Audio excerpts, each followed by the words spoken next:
Hello guys, this video starts a course to learn Camtasia software.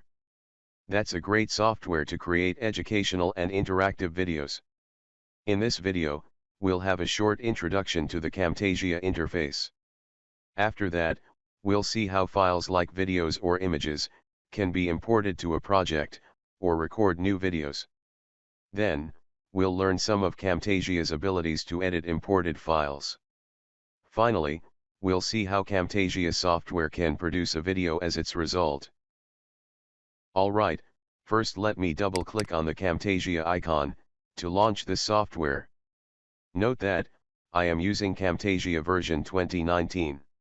Pay attention, in this and also next videos which will be produced in the future about this software, I always try my best to create useful and correct content for you to learn this software.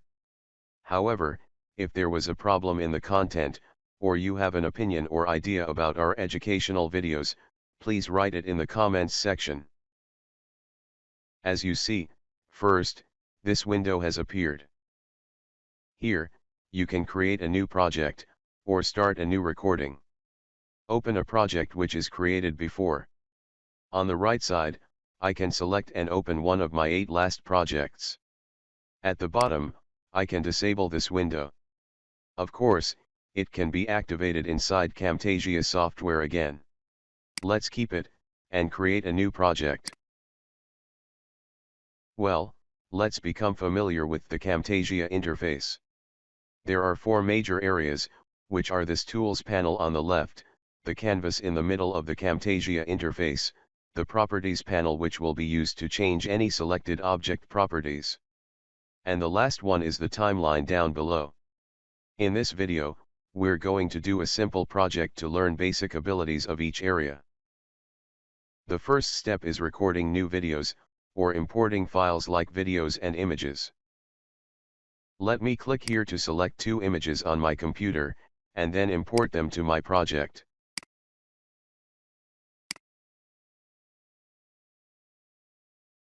Also, I can click here to load files from Google Drive, or from my computer. For example, let me select a video, and add it to my project.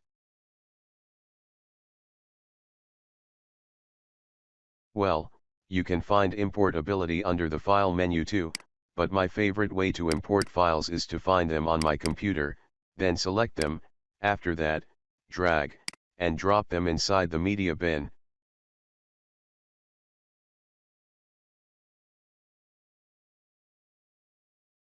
As you can see, if I click here, the media bin will be hidden. Also, after that, there's some tools, which will be explained later.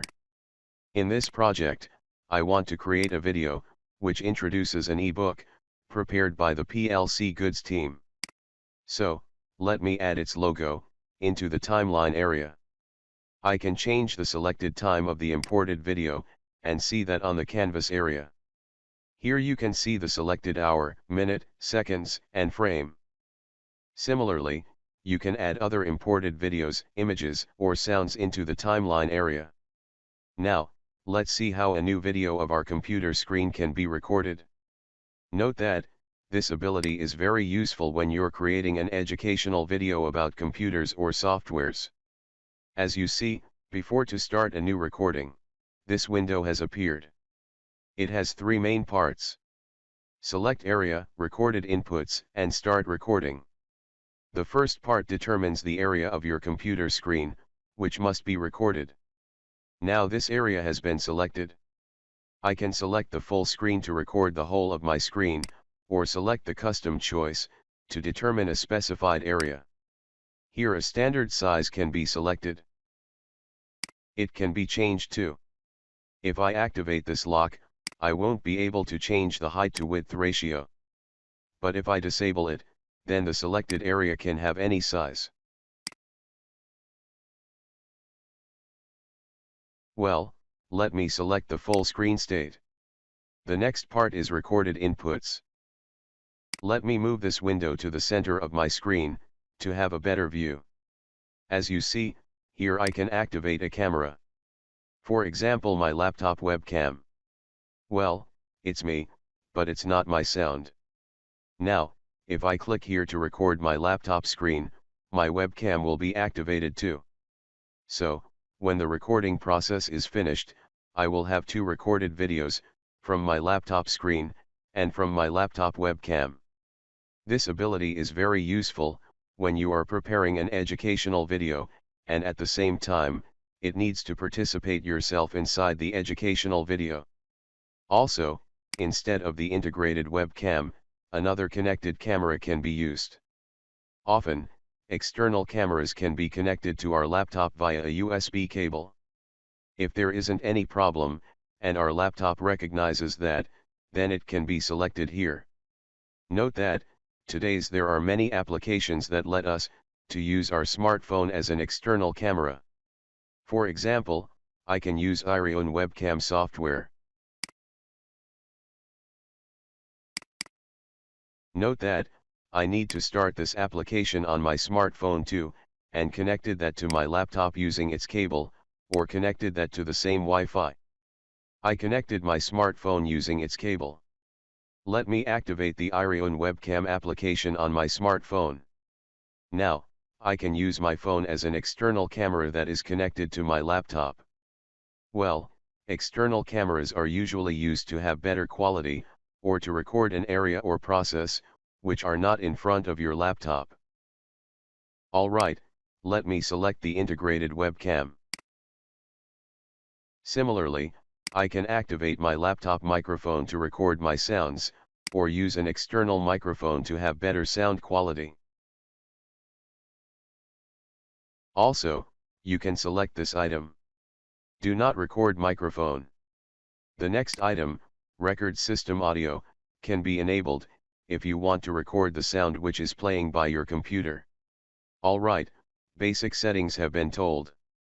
Note that, you only need to determine your settings once time. Because modified settings will be kept for the next recordings. Pay attention, there are some advanced settings too. For example, the capture frame rate. That's the number of frames or images, which the Camtasia software will take per second of your computer screen. Or change the power of your sound recording. Note that, if your sound is too loud and reaches the end of this bar, decreases its power. Well, here we can modify shortcuts that can be used for the new recording. For example, shortcuts to pause or start the new recording. Let's keep default settings. Another important setting is, determine a format for the new video, and also, where it must be saved. Now, new recordings will be stored on my desktop. As I mentioned before, I'm preparing a video for the PLC Goods team. I want to introduce the PLC Goods website, and its YouTube channel, in the beginning of my video.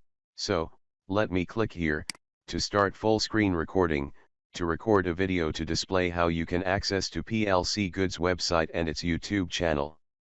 Now, Camtasia software is recording my laptop screen. Remember, my sound is recording too, based on my settings. Also, the integrated webcam is activated. So, my face is recording too. Now, I can explain what I am doing. For example, I can say, this our website, here, you can find our ebooks, and also other useful data which includes industrial automation PLC programming, HMI, and microcontroller-based developments. Also, you may want to see our free videos, which have been releasing on the PLC Goods YouTube channel. These videos are related to Allen Bradley PLCs, TIA Portal software, and other interesting projects. Alright, some people prefer to explain and record their sounds during screen recording. But, I'll prefer to prepare a text and convert that to a standard sound, by using Balabolka software. I'll show you how to exchange a recorded sound with another one. Now, let me continue the screen recording.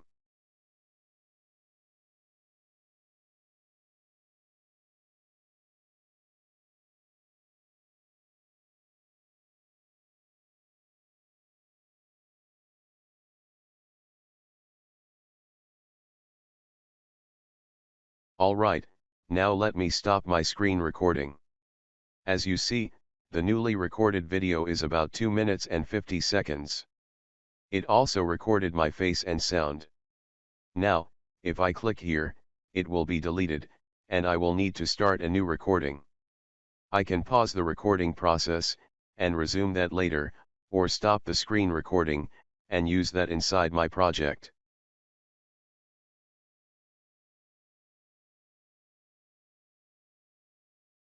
As you can see, the new recording has been added to my project. If I right-click on the new video, I can click here to find the location, where it has been stored. Well, the location of the new recorded video is my desktop, with this format. .trec. Now, let me move the new recorded video to another location on my computer. Naturally, it can't be moved, because it's loaded into my project, and Camtasia software is using that. So, let me delete it from the media bin, and click on Try Again.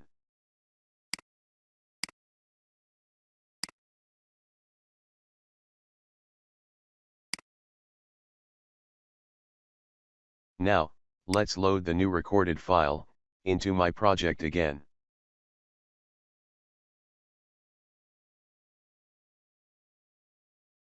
Now, I can add the recorded file to the timeline area. The new video size does not match my project size. I need to change its size manually. As you see, the recorded file includes 3 parts. A recorded video of my laptop screen, a recorded video by the integrated webcam, and also my recorded sound. I can separate the recorded sound from the recorded video by the webcam. Well, each inserted file into the timeline area has some properties which can be changed from here. For example, I can change my recorded sound gain. For a video, I can change its scale, and also its opacity.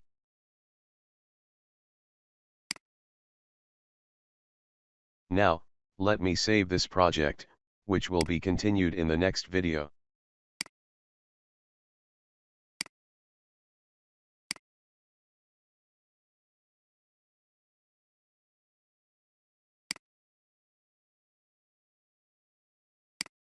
My project has been saved. Let me tell you an important point about the saved project. See here, the size of the recorded file, which was imported to my project, is more than 200 megabytes. Also, the size of these 2 images, which were imported before, are more than 80 kilobytes. Now, see here. Why the size of my project is only 25 kilobytes. Pay attention, Camtasia only saves settings or used effects, not imported files. So, it will need original files later. That's the reason I moved the recorded files on the desktop to this folder. When I start a project with Camtasia, I prefer to store all necessary files inside a folder, besides my project. Let me close my project, and delete, move or rename an imported file, like previous images. Let's only rename this image, which was imported to my project before.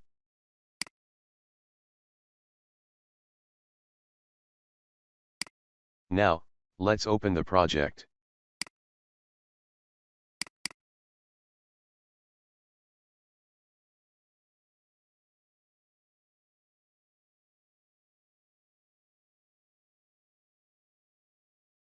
As you see, this message has appeared.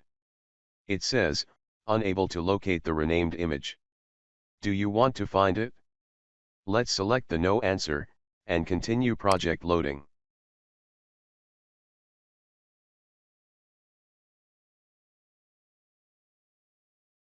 Well, before project opening, this message says this file is moved, and how it can be updated.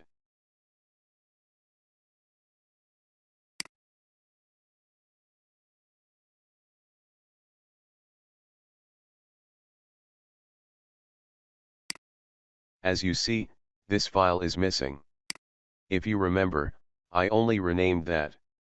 So, Let me right-click here, select Update Media, and replace the renamed image with the missing file. Well, the image was replaced with the missing file. Anyway, I recommend for each project with Camtasia software, create a folder and move all necessary files into that, and then use them inside your project. In the next video, we'll continue this project. First, we'll see how a new video can be recorded from the PowerPoint interface. After that, we'll learn some modifications like cutting a part of a video, and then, how to get an output from the project. Thanks for watching my content. If you have any question on this topic, make sure you leave them in the comment section below, and if you can spend a few seconds of your time liking as well as sharing this video, if you enjoyed it, that will mean a lot to me. If you have any suggestions for the channel, such as what kind of hardware or software I should be covering, then make sure to leave that in the comment section. See you next time. Bye bye.